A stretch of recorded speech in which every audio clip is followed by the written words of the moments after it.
సాక్షాత్తు శ్రీరామచంద్రుడికే విజయాన్ని అందించిన ఆ శక్తివంతమైన వ్రతమేంటో మీకు తెలుసా? అదే విజయ ఏకాదశి. నమస్కారం. మన హిందూ ధర్మంలో ప్రతి ఏకాదశికి ఒక ప్రత్యేకత ఉంటుంది. కానీ మీరు చేపట్టిన పనుల్లో విజయం లభించాలన్నా, మొండి సమస్యలు తొలగిపోవాలన్నా విజయ ఏకాదశి అత్యంత శక్తివంతమైనది.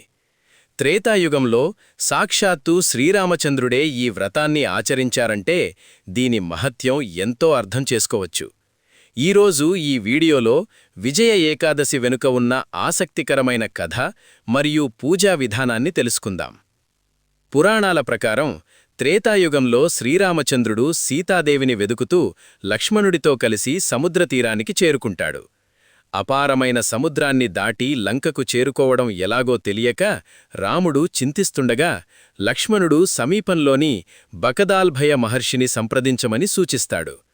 రాముడు ఆ మహర్షి వద్దకు వెళ్లి తన పరిస్థితిని వివరించగా మహర్షి ఇలా సెలవిచ్చారు: రామా, ఫాల్గుణ మాసంలోని కృష్ణపక్షంలో వచ్చే విజయ ఏకాదశి వ్రతాన్ని ఆచరించు.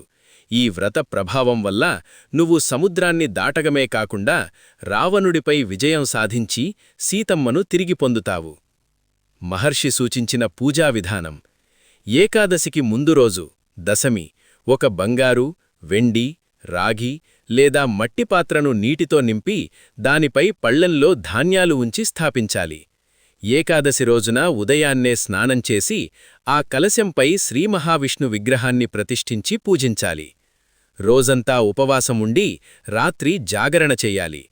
ద్వాదశినాడు బ్రాహ్మణులకు దానధర్మాలు చేసి ఉపవాసం విరమించాలి. మహర్షి చెప్పినట్లుగానే శ్రీరాముడు ఈ వ్రతాన్ని అత్యంత భక్తిశ్రద్ధలతో ఆచరించాడు.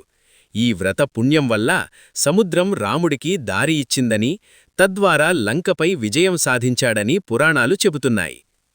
ఈ విజయ ఏకాదశిని మీరు కూడా భక్తితో ఆచరించండి. ఈ సమాచారం మీకు నచ్చితే లైక్ చేయండి. మరిన్ని ఆధ్యాత్మిక విషయాల కోసం మన ఛానల్ని సబ్స్క్రైబ్ చేసుకోండి. ఓం నమో నారాయణాయ.